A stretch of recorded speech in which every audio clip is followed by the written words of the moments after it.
Hello everyone, welcome to my channel the legal Baba. मैं हूं आपका होस्ट और दोस्त advocate Nitesh Sinha.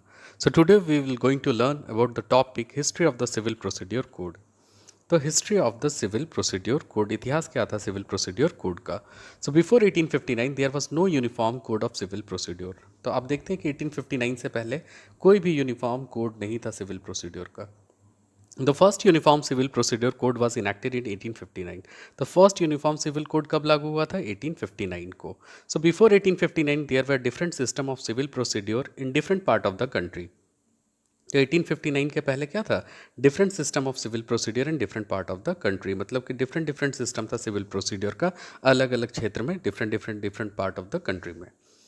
Also, after enactment of Civil Procedure Code in 1859, it was also not made applicable to the Supreme Court in the presidency towns and in the presidency small cause courts. तो कहता है कि enactment of Code of Civil Procedure in 1859, ये क्या था? enactment तो हो गया था, लेकिन it was also not made applicable to the Supreme Court. लेकिन ये applicable कहाँ नहीं था, यानी कि लागू नहीं हुआ था सुप्रीम कोर्ट में. और इन द प्रेसिडेंसी टाउन्स में भी इसको लागू नहीं किया गया था. And to the presidency small cause courts, तो इस प्रेसिडेंसी स्मॉल काउज कोर्ट्स में भी लागू नहीं किया था. So some amendments were made there in and the code was applied in the whole British India. तो कुछ अमेंडमेंट करने के बाद में क्या हो गया, वहाँ पे उस कोड को पूरा अप्लाई किया गया होल ब्रिटिश इंडिया में.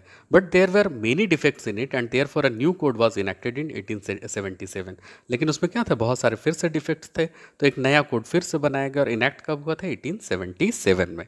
Now again another code was enacted in 1882. तो फिर एक another code enact हुआ कब? 1882 में, which also amended from time to time. और ये भी क्या है कि time to time amend होते रहा था. So in 1908 the present code of civil procedure was enacted. तो कब ये enact हुआ था? 1908 में जो present civil code आज हम लोग देख रहे हैं वो enact हुआ था.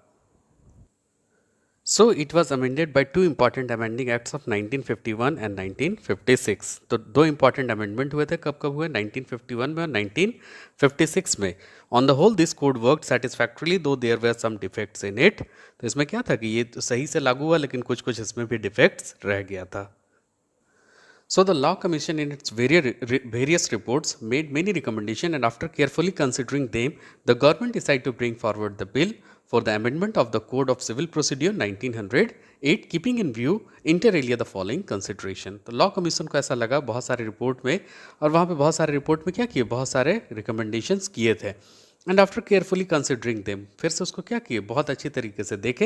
एंड द गवर्नमेंट डिसाइड, फिर वहाँ क्या किया, गवर्नमेंट डिसाइड किया टू ब्रिंग फॉरवर्ड, इसको आगे लेके आया, the bill for the amendment of the code of civil procedure 1908, keeping in view inter alia the following consideration. उसमें बहुत सारे कंसिडरेशंस किए थे, क्या क्या किए थे वो हम लोग देखते हैं.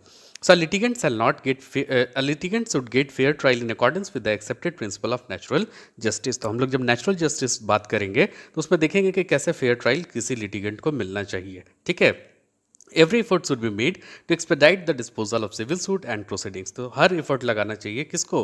expedite the disposal of civil suits and proceedings so that justice may not be delayed. तो जल्दी से अगर इसको जस्टिस दे दिया जाएगा, ज़्यादा डिले नहीं किया जाएगा, तो क्या है कि जस्टिस उसको अच्छे से मिलेगा, एक्सपेडाइट करेगा. तो कहता है the procedure should not be complicated, ensure a fair and to the poorer section of the community who do not have means to engage pleader to defend their cases. और इसमें फिर से एक और कंसिडरेशन किया गया था कि जो पुअर होंगे, जिसके पास पैसे नहीं होंगे, अगर उनके पास क्या है, प्लीडर नहीं है, तो उनको प्लीडर प्रोवाइड किए जाएंगे टू डिफेंड देयर केसेस. तो कुछ इस तरह के क्या थे वहाँ पे अमेंडमेंट थे, और उसी अमेंडमेंट को रिकमेंड किया था कौन? Law commission. और उसके बाद ये सर्टेन 3 रेगुलेशंस को लेके आया, और उसके बाद code of civil procedure code लागू हुआ. So this is all about the history of the civil procedure code. Now in the next video of the Civil Procedure Code, we will see the important changes made by the Amendment Act of 1976. So this is all about the today's video. If you understand my video, if you like my video, please share and subscribe my channel. Thank you.